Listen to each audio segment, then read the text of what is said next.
Oke, selamat pagi Bapak Ibu. Senang kita bertemu kembali. Selamat berpuasa. Hari pertama puasa dalam bahasa Jawa berbeda. Poso popo kerso. Apa-apa mau. Ya, oke. Hari ini kita akan melanjutkan seri rangkaian gereja Tuhan yang dijelaskan di dalam kitab Wahyu. Adalah merupakan perwakilan gereja di dunia yang memang terdapat di Asia kecil pada waktu itu.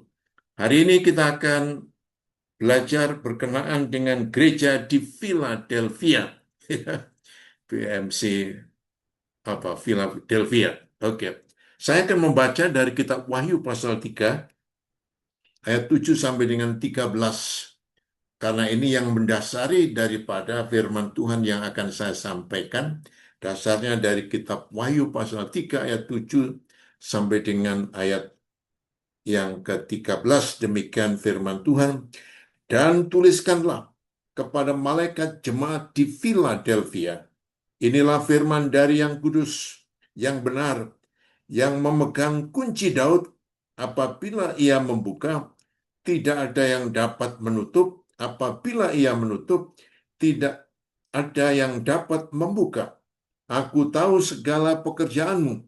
Lihatlah, aku telah membuka pintu bagimu yang tidak dapat ditutup oleh seorang pun. Aku tahu bahwa kekuatanmu tidak seberapa, namun engkau menuruti firman-Ku dan engkau tidak menyangkal namaku. Lihatlah, beberapa orang dari jemaah iblis, yaitu mereka yang menyebut dirinya orang Yahudi, tetapi yang sebenarnya tidak demikian, melainkan berdusta, akan kuserahkan kepadamu. Sesungguhnya aku akan menyuruh mereka datang dan tersyukur di depan kakimu dan mengaku bahwa aku mengasihi engkau, karena engkau menuruti firman-Ku untuk tekun menantikan aku.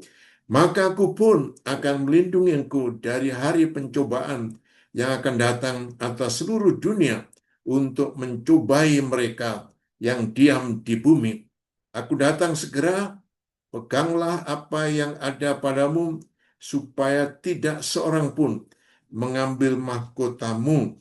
Barang siapa menang, ia akan kujadikan soko guru di dalam bait suci Allahku, dan ia tidak akan keluar lagi dari situ. Dan padanya akan kutuliskan nama Allahku, nama kota Allahku, yaitu Yerusalem baru, yang turun dari surga, dari Allahku, dan namaku yang baru. Siapa bertelinga, hendaklah ia mendengarkan apa yang dikatakan Roh kepada jemaat-jemaat. Amin. Amin.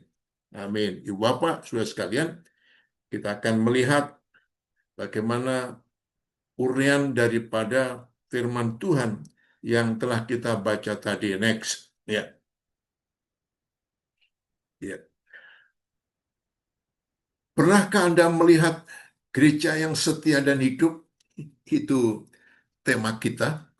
Tapi ada beberapa tema yang dikatakan gereja kecil tetapi berhasil. Ya. Gereja kecil tetapi menjadi berkat. Adalah gereja yang berpusat pada Yesus Kristus. Gereja yang menjadikan Yesus sebagai pusat pelayanan dan kegiatan. Gereja yang berpusat pada pengajaran dan mengasihi Yesus dan mengasihi sesama. Inilah jemaat Philadelphia. Arti Philadelphia, Ibu Bapak sekalian, ya, Philadelphia artinya philos, philia artinya kasih, kasih, adelpos adalah saudara. Jadi secara keseluruhan artinya Philadelphia adalah kasih persaudaraan atau seorang yang mengasihi saudaranya. Itu merupakan identitas atau ciri daripada gereja di Philadelphia. Jemaat di Philadelphia mengasihi Kristus. Karena itu mereka memberikan hatinya dan hidup bagi Kristus. jemaat yang hidup dan setia. Oke, next. Apa?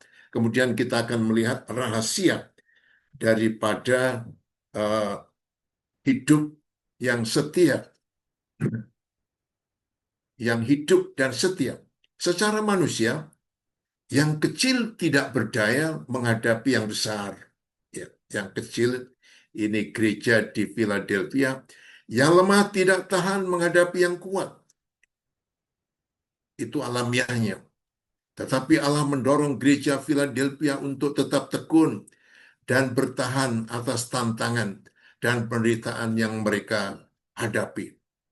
Yang pertama, Tuhan datang dan memperhatikan. Terbukti Tuhan yang kudus, ya, yang benar, yang memegang kunci Daud, Ibu Bapak sekalian, ini merupakan kebenaran dalam perjanjian lama. Tuhan berjanji keturunan Daud, kemudian bangsa Israel adalah merupakan hamba-hamba Tuhan, umat Tuhan yang diperintahkan oleh Tuhan untuk menguasai bumi, walaupun minoritas dan selama-lamanya. Ia dikatakan kalau membuka tidak mungkin akan menutupnya. Kalau dia menutup, tidak akan bisa seseorang membukanya. Kunci dalam ayat itu dikatakan kunci Daud, artinya adalah kendali atau otoritas daripada Allah. Daripada Allah. Dapat dibayangkan betapa besar sukacitanya jemaat di Philadelphia yang dialami oleh mereka, tetapi juga oleh kita. Ya, oleh gereja kita sesaat di dunia yang kecil, tak berdaya, tetapi diperhatikan langsung oleh Tuhan. Kemarin saya katakan, setiap orang harus menjadi anggota gereja. Gereja apapun, karena gereja adalah tubuh Kristus. Kristus adalah kepala gereja. Kalau anggota tubuh tidak melekat pada tubuh, artinya dia berada di luar. Jadi jangan hanya memetot, ya, mengambil yang percaya Yesus adalah diselamatkan benar, tetapi kebenaran itu tidak merupakan kebenaran yang mutlak. Ya, memang pencuri bersama Yesus yang disalib percaya masuk surga, tetapi dalam kehidupan ini perlu membuktikan kehidupan keimanan, kepercayaan kepada Tuhan, ya, kepada Tuhan. Itulah sebabnya walaupun gereja itu kecil, walaupun gereja itu mungkin tidak diperdulikan, tidak diperhatikan, tetapi dia adalah merupakan tubuh daripada Kristus. Maka hendaknya kita suka memperhatikan gereja Tuhan di mana kita berada, dan juga gereja-gereja dimanapun berada, supaya mereka tidak akan terlepas dari kepedulian perhatian daripada Tuhan, ya, daripada Tuhan. Yang kedua, Tuhan mengetahui segala pekerjaan jemaat di Philadelphia. Tuhan tahu, ya, Tuhan mengerti kekuatan mereka tidak seberapa dikatakan, tetapi mereka menuruti firman-Nya dan tidak menyangkal namanya. Maaf, itu namanya, ya, namanya itu dijelaskan pada mereka. Tuhan tahu semua kegiatan pekerjaan mereka. Itu Bapak, apakah kita berkarya? Apakah kita setia? Apakah kita melayani? Apakah kita peduli dengan kegiatan pekerjaan Tuhan? Gereja adalah merupakan organisme. Ya, organisme itu semacam tubuh, walaupun juga merupakan organisasi yang harus diatur. Ya, harus diatur. Itu artinya apa? Setiap organ, setiap anatomi mempunyai tanggung jawab untuk berkarya, ya, untuk berkarya. Jadi sudah selayaknya kita harusnya sibuk di dalam pelayanan. Tuhan Terus supaya kita peduli untuk melakukan itu. Ingat, Tuhan sangat jeli, teliti, ya, jeli, teliti. Walaupun gereja itu tidak seberapa kekuatannya, tetapi Tuhan peduli, Tuhan tahu apakah kita mengerjakan dengan sungguh-sungguh atau sekedar rutinitas. Ya, rutinitas. Kita kadang-kadang rutinitas doa pagi, rutinitas ke gereja, rutinitas berkegiatan, tetapi hati kita tidak berada di sana. Hati kita tidak ada sentuhan, tidak dapat merasakan kasih kepada Tuhan. Anda semua yang saya lihat di sini sudah dewasa.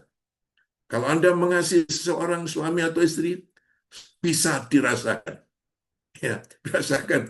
Tetapi kalau sedang bertempur, bertengkar, bisa merasakan. Ya, bisa merasakan. Jadi Tuhan bisa merasakan. Apakah kita berada bersama Tuhan, mengasihi Tuhan dengan sungguh? Ya, walaupun suami istri saling duduk bersama, tapi kalau tanpa kasih rasanya hambar. Sama, Anda hambar. Ketika berada di gereja, duduk dalam kegiatan pelayanan, tetapi ketika ada kasih, semangat, ya, semangat. Tuhan tahu kekuatan jemaat Philadelphia yang tidak seberapa. Berbeda dengan kondisi gereja-gereja lain yang dituliskan di dalam kitab Wahyu ini, perhatikan. Tuhan tahu persis kondisi gereja Philadelphia, Tuhan tahu persis kondisi kita, ya, kita masing-masing. Ia juga mengetahui apa yang dibutuhkan, ya, keperluan daripada kebutuhan kita. Untuk itu ia datang menolong, menjadikan kita nanti tiang-tiang penopang, menjadi alatnya di dalam bait Allah, bukan hanya setia dan tekun mendengarkan firman-Nya, tetap hanya secara pasif, tetapi aktif. Hendaknya kita tetap setia menuruti firman-Nya, ya, hidup di dalam Dia, dan jangan pernah menyangkal namanya. Menyangkal namanya mungkin tidak secara langsung, tetapi kehidupan kita tidak menunjukkan, membuktikan itu, ya, membuktikan itu. Oke. Next kita akan lihat, ya. Jadi pintu surga terjadi. Tiga, Tuhan menyerahkan orang-orang yang menyebut dirinya orang Yahudi tetapi pendusta kepada jemaat di Philadelphia. Ya. Orang-orang Yahudi pada zaman itu merasa memiliki agama dan berpikiran mereka adalah orang-orang yang dipilih Allah, padahal sesungguhnya mereka tidak mengenal Dia. Ya. Waktu saya belajar di Biola University, ada seorang Yahudi namanya Charles Freiberg. Dia orang Yahudi, lalu menjadi Kristen. Ya, dia menjadi dosen kami Perjanjian Lama. Dia berkata, orang Yahudi seperti saya dulu tidak tahu siapa Yesus karena mereka membayangkan Allah itu yang maha, tidak layak di kandang yang jelek itu, tidak mati disalibkan, itu tidak mungkin. Tetapi karena mereka tidak memahami itulah. Bapak dan saudara kalian, ini sama. Mereka menjadi tantangan bagi jemaat Philadelphia. Di sekitar kita, di lingkungan kita, Bapak sekalian, kita akan menjadi saksinya, ya, menjadi saksinya. Mungkin secara langsung, mungkin secara tidak langsung. Pernah saya katakan pada waktu kami dengan anak-anak eh, berada di Malioboro, kemudian anak-anak waktu itu capek, lalu kita berhenti di restoran di daerah Malioboro, dan tentu saja kami taruh itu barang-barang yang siap kami beli, lalu kami duduk berputar di meja. Setelah makanan siap, saya berdoa. Amin. Pundak saya ditepuk. Itu orang Swiss. Dia tanya, Bapak pendeta? Saya bilang, iya. Sudah 3 tahun saya di Jogja sebagai supervisi dari Susu SKM, baru pertama kali lihat pendeta. Asumsi saya, Dia tidak pernah ke gereja sehingga tidak melihat pendeta, atau lihat pendeta makan tetapi tidak berdoa. Lalu dia berkata kepada kasir-kasir, semua yang dimakan dan barang-barang yang diambil keluarga pendeta saya yang bayar. Istri saya bilang, kalau tahu tadi kami ambil yang banyak. Dan ketika dia pulang ke Swiss berkata, saya semua keluarga sekarang setia ke gereja hanya gara-gara melihat seseorang berdoa. Itu Bapak, luar biasa kan? Hanya melihat itu. Hidup kita, Ibu Bapak, bisa menjadi saluran berkat, bisa menjadikan kesaksian.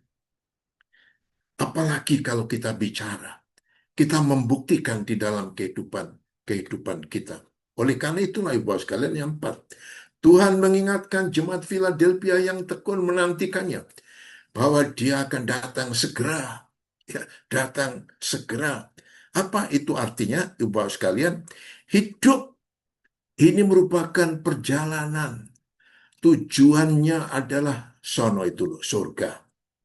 Jadi kalau ini perjalanan, jangan seenaknya. Ya, Tuhan akan menilai. Tuhan akan membuktikan.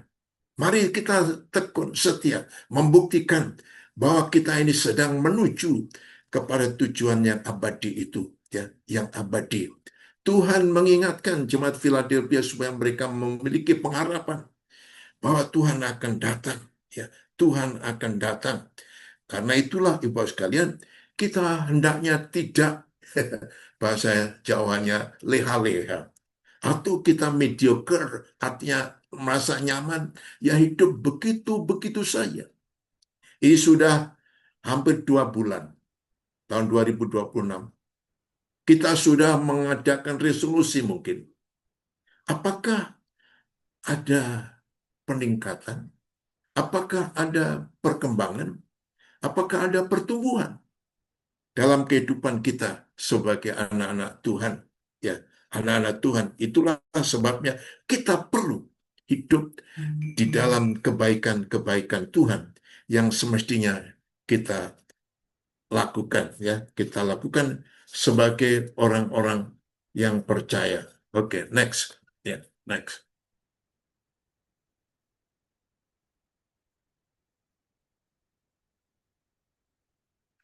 Peran jemaat sebagai sokoguru. Sokoguru artinya tiang tengah atau pilar. Orang-orang Philadelphia yang sehari waspada gempa sangat memahami pentingnya fungsi pilar dalam bangunan karena pilar-pilar itu yang membuat bangunan bisa bertahan dari guncangan hebat, ya, guncangan hebat. Jadi orang yang menang, Ibu Bapak sekalian, atas pencobaan yaitu nanti yang mempertahankan mahkota kehidupan imannya, ia tahan goncangan. Tidak ada susah, miskin, bahkan sakit, sehat untuk mengganggu imannya kepada Tuhan.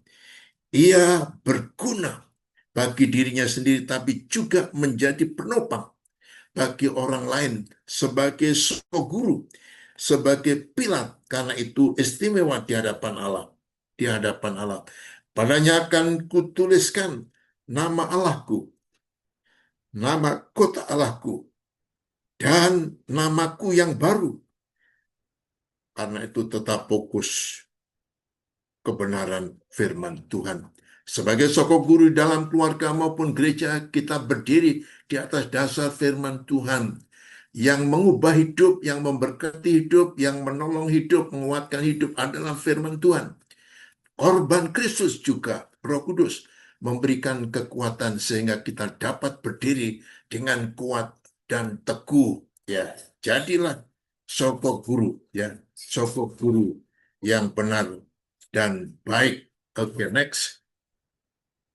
Kita akan hidup di sana sebagai orang-orang yang percaya.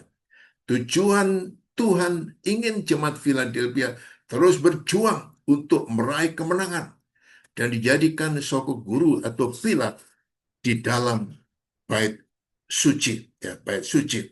Jadi itu artinya jemaat Philadelphia harus terus berperang dan berjuang agar keluarga sebagai pemenang. Perlu diketahui pengikutan kita kepada Tuhan tidaklah santai-santai.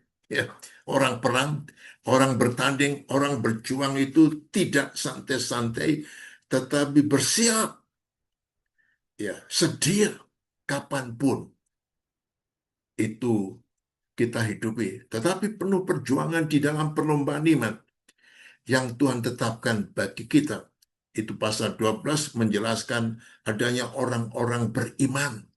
Contoh, walaupun dampak kehidupannya sangat sangat mengerikan, ya, sangat mengerikan, tetapi mereka tidak peduli dengan kehidupannya, tetapi bertekun terus, ya, bertekun terus. Akhirnya, next sebagai penutup, Ibu Bapak dan Saudara sekalian, ya, kehidupan jemaat Philadelphia ini memberikan dorongan dan juga kekuatan untuk kehidupan gereja atau orang-orang percaya pada masa kini. Kita, Ibu Bapak sekalian, tidak terlepas. Tantangan, dan rintangan selalu ada. Tetapi orang percaya harus tetap setia dan tekun, hidup dalam firman, dan setia dalam iman kepada Tuhan Yesus. Tuhan yang akan melindungi, memelihara, dan membuat kita menjadi pemenang. Kecil tidak selalu kalah. Lemah tidak menjadi alasan menyerah. Bersama Tuhan, di dalam Tuhan, meski kecil, namun kuat dan menang. Peganglah apa yang ada padamu, supaya tidak seorang pun mengambil mahkotamu. Amin. Mari berdoa. Tuhan Yesus, terima kasih. Meteraikan firman dalam hati hidup kami, supaya itu menjadi tameng, menjadi senjata, menjadi kehidupan kami, sehingga kami tidak akan pernah terkalahkan, karena Tuhan menang. Walaupun salib kematian tidak pernah mengalahkan kebangkitan, kuasa Tuhan adalah hidup, hidup yang abadi. Inilah doa penyerahan kami dalam nama Tuhan Yesus. Amin. Amin.